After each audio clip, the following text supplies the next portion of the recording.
So you were born, in Chicago, the Chi, right?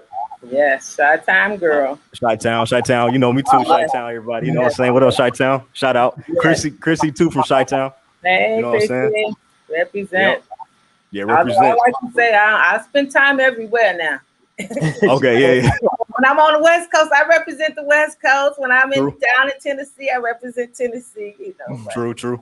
Mhm. That's what's up. So your uncle was the Reverend Issac Whittmon, who was pretty much known worldwide as like one of the first gospel artists to be nominated for a Grammy, right? Yes. And your In the and your field of grandmother was gospel. I'm sorry, In the field of gospel music. in the field of gospel. Yes. Cool.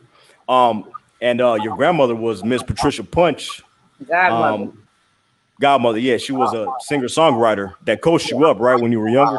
Yes. Okay.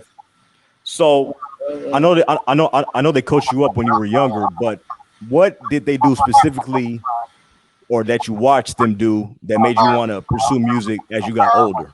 Because when kids are young, they get coached, they do certain things that they're around. But what made you still pursue music as you got older?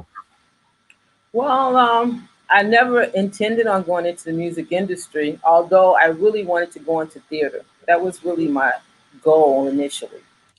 But growing up in my uncle's church, he was sort of like a very prolific writer, but he sort of wrote, cutting edge that wasn't necessarily some stuff he was traditional at, but majority of his stuff was just like to me cutting edge. I mean, they were rapping back in the '70s and stuff like that, and it was just they had some really good hits.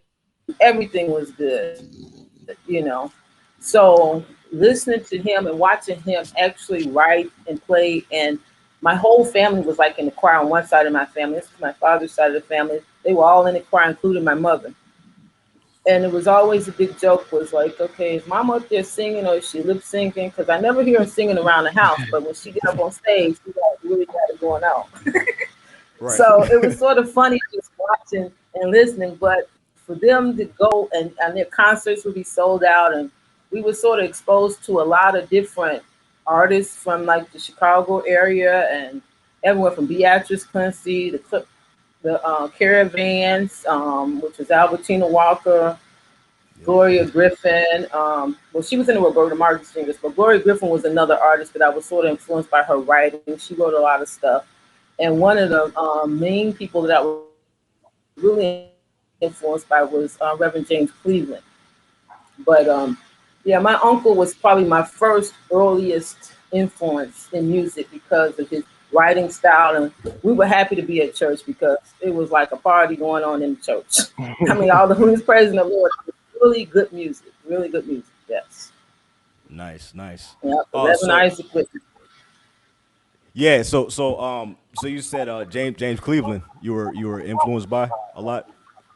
Oh yes, he would come in. A lot of our recording sessions were done. I think our church did probably like several recording sessions, probably maybe two or three, while I was there for sure. Two of them I know, but the one that was nominated for a Grammy, he was like co-producer on that project.